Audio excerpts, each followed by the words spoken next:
It's the Underdogs back with you for another week. I'm your host, Jordan Brenner, joined as always by my co-host and friend dressed as Cupid, wearing a red blazer, Peter Keating. Peter, why? Jordan, it's Valentine's Day and we're feeling the love. This show is all about things we love, moves that we love, a guest we love. So I'm feeling the love. Happy Valentine's Day to you and yours, Jordan. Well, thank you. It's really touching to hear that. I am getting over the broken heart of football season being over. Quite a Super Bowl, quite a lot to discuss there, but we're moving on. Okay. Baseball season is around the corner. Spring training is getting going. We're going to get into our favorite underdog moves of the offseason a little bit later. But first, the Daytona 500 is coming up. Neither Peter nor I is what we would call an expert in motorsports, but thankfully we have a friend who is. Our former colleague at ESPN. He's still there. We're long gone. You know him. You love him. Ryan McGee, welcome to the program. We are so honored to have you with us. Star of stage and screen. Thanks for joining us. It's good to see y'all's faces. Yeah, I mean, after years of, particularly with Jordan, bugging each other about stories we're working on and whatever else, and that it's good to see faces and hear voices and talking about racing. Y'all know me back in the day, man. That was my job. I knew that there was a big race coming when all of a sudden I had a lot of New York area codes calling the phone with questions about what does a yellow flag mean. I'm like, all right, it must be time for Daytona. I will say, back in our ESPN the magazine days, I don't think I've seen Ryan since we were both in Charlotte to do an ESPNU college basketball preview episode from the magazine. But it was truly a pleasure back when I was an editor to actually get to work with Ryan on a piece. Usually it was more, I think we probably collaborated more in college football than motorsports. JB had motorsports locked down, but it was Ryan is a true pleasure to work with if you're editing and he's writing, and I can't say that for everyone. So I appreciate that. I appreciate you saying that because I'm on. So thank you. but it's good to see you guys. You know, it's funny because I talk about the magazine every day. I was at a speaking engagement just last night and a touchdown club. And whenever I talk about the magazine, a guy said to me last night, he goes, "It's like you're talking about college." I go, "It was." I said, it was like going to, journalism, Harvard, and the friendships that you make in the freshman dorm are the ones that stick with you for the rest of your life, even when you don't get to see everyone all the time. So that's why I was so excited when you guys reached out this week. Well, that's the first time anyone's been excited when we've reached Ryan out. Ryan has cracked the code. We're attempting a long-distance, long-term reunion. That's how this show works. But you're actually the first person to be happy about it. Oh yeah, right, well there you go. Yeah. So let's get into some racing. All right, Daytona 500. Peter, you've been talking about how it is the most random of races, right? Which is perfect. Well, yeah, Ryan, I want to try a story out on you and see how you think the story has changed. Okay, so forever, the Daytona 500 was this really fast course, right? So much so that about 30 years ago, a couple of horrible accidents happened. Could have been a lot worse than they were, but it accelerated this idea that they needed to slow top speeds down, right? And so it became one of only two courses with restrictor plates for another very long time, right? And that caused cars to bunch up and caused a lot of chaos. The one piece of analytics that I've ever done that was halfway serious on motorsports was I worked with this professor who looked at the correlation between the guys who led laps and the guys who won races. And he found that until the 475th lap, there was no correlation. That through 95% of the race, whoever was winning did not predict who was going to win. That's how it ran. And so we did one piece called "This is the most random sporting event in America." And the chaos was fun, right? But then 5 years ago, the restrictor plates came off, right? And what I think I'm most interested in hearing your opinion about is, like, how has that changed, or maybe not changed so much, the Daytona 500 from the kind of the beautiful chaos that used to reign there? Well, and you're exactly right. Everything that you just said, but what it comes to is the reason the restrictor plate were put on the engines, and this was in the late 80s. Bobby Allison almost died at Talladega, and it was just horrible accident after horrible accident. Richard Petty had a similar crash at Daytona, and they're traveling 230 miles per hour, down the backstretch, which is too fast. I mean, in an Indy car, you go that fast, and you have a giant wing that keeps you glued to the ground. In a stock car, that thing turns just a few degrees one direction or another, it becomes a wing, an airplane wing. And so they had to slow the cars down, and the restrictor plate is pretty simple. I mean, you just set it on top of, you screwed it on the top of a carburetor, and it literally just created smaller holes and choked the amount of air that could get into the engine. Well, if you choke air to the engine, you choke horsepower. Well, carburetors went away. Finally, carburetors left our cars on the streets decades ago. They finally left NASCAR just a few years ago. And so now there's no restrictor plate, but there is still restriction put on those engines, through the fuel injectors. And so the engines are still choked, they're still restricted. So we still have those big packs of aerodynamic cars, the drafting.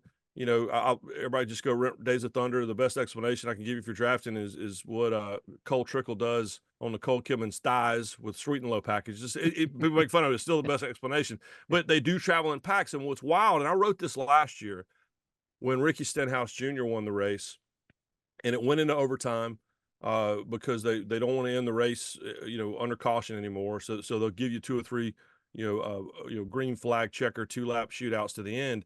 And what happens now is, and it happened last year, and I wrote this in my post-race column that night, this is just the way it is now, which is everyone races really hard, and there's guys who lead early, and there's guys who lead in the middle.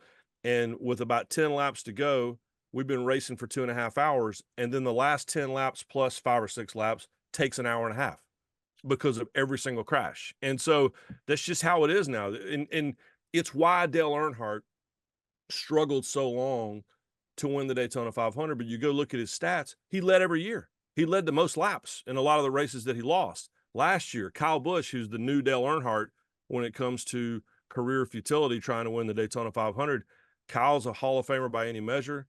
He's getting toward the end of his career. He's been trying at Daytona for a couple of decades.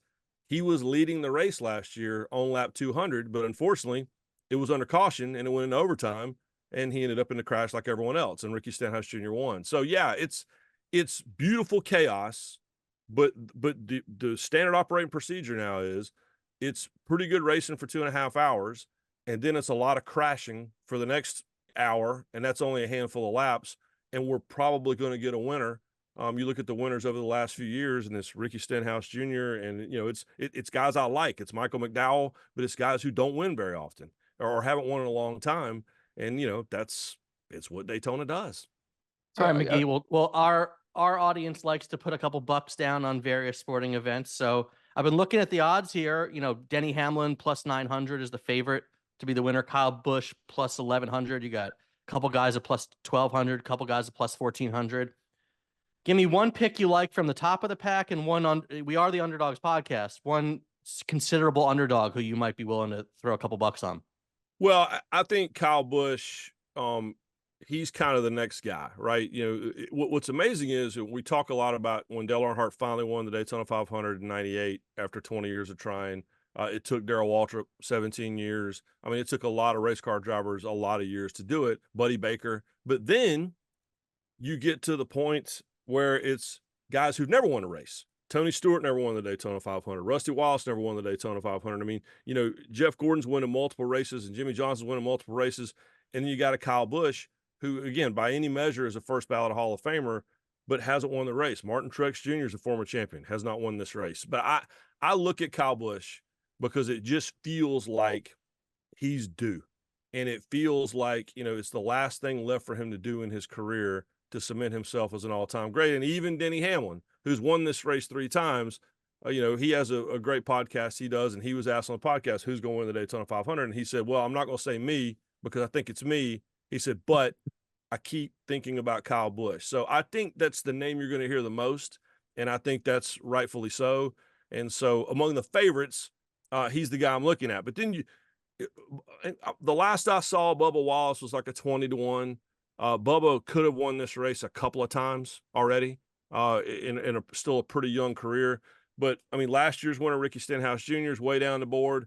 But Jimmy Johnson, multiple-time winner of this race, just went into the NASCAR Hall of Fame a couple of weeks ago. I was at the induction ceremony.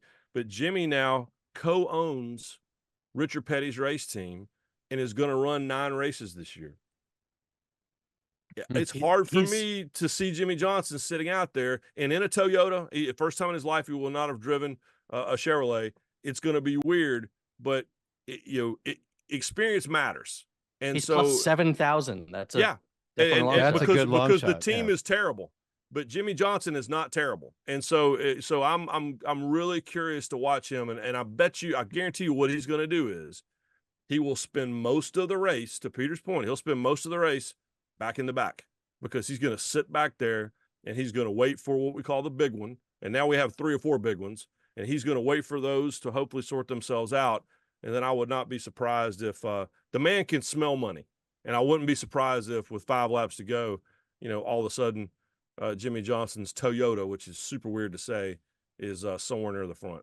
So there are strategies or ways for guys to kind of just survive that first 2.5 hours and not really even try to compete to get the lead and make it through crashes. This is actually, there are drivers who are better at that than others, right? Because a lot of this just sounds random, but it's not all random, right? No, and it sounds random, but it's not. I mean, if you really, what becomes random is the big crash. You can't affect what's going to happen, but if you look at who is where with 8 laps to go when the big crash happens, who's going to be there? It's going to be Kyle Busch, and it's going to be Brad Keselowski, and it's going to be Denny Hamlin, and it's going to be these veteran drivers. So it all matters up until that point. But then once the chaos starts, you have no control over what's going to happen after that. But there's skill involved. You have experience matters, and you'll see that when you look at what the top 10 is before the end of the race. That will not resemble what the top 10 is at the end of the race, I promise you. But when it's time to get into position to make a dash to win the Great American Race, I guarantee you that the veterans and the superstars will be there. But but the strategy, and oddly enough, it really was started by arguably the most aggressive driver that I've covered in my career, Tony Stewart. And at Talladega, I remember really at the height of restrictor plate choked off racing, where we had a group of 25 cars racing 3 wide at 200 miles per hour in the middle of the race. And all of a sudden, I'm a big Star Wars guy. I remember sitting in the press box and going, I wonder what those Star Destroyers are waiting for from Return of the Jedi, because I look back there and there's this one pack, and it's Brad Keselowski, and it's Tony Stewart, and it's Bobby Labonte, and it's all these Hall of Famers, and they were just sitting back there waiting. And sure enough, the big one happened, about 2/3 of the way through the race, and all of a sudden those guys are in the top 20, and now they're making a dash to the top 10 at the end. So that strategy has existed for a while. Fans don't particularly like it, but they do kind of like it when they see their driver drift back there and sit and wait, because they think, all right, better safe than sorry, because, pun intended, all bets are off with 5 laps to go. And just one last quick question. If we're going to look at a couple of races down the road, right, as interested outsiders who like numbers and analytics, what do you base predictions on most? Is it drivers who are having breakout seasons, or how drivers do at particular courses, or conditions at the courses? What are the leading indicators you'd like? We see a list of guys between plus 900 and plus 1800 at a given race. What differentiates them at a particular race for you? Well, they're just, it's no different than any other sport where a hitter likes to hit in a particular ballpark and hates hitting in another one. Derek Jeter had the parks he liked, and he had the parks he hated. Pitchers have the parks they like and the park they hate. And there's something, even going into a certain basketball arena, the measurements are the same, but you knew when certain players walked into certain buildings that they were going to light it up. And there's a confidence level to it. And I know what drivers like what racetracks, and I know which drivers hate certain racetracks, and the numbers matter. So I know when I used to know when we went to Martinsville, I don't care if Jeff Gordon was struggling. I don't care if Jeff Gordon was contending for a championship. He was going to run in the top 5 in Martinsville. Just how it's going to be. When we went to Talladega, even at the height of the chaos, I knew Dale Earnhardt Jr. was going to be in the mix, just because it's a confidence level.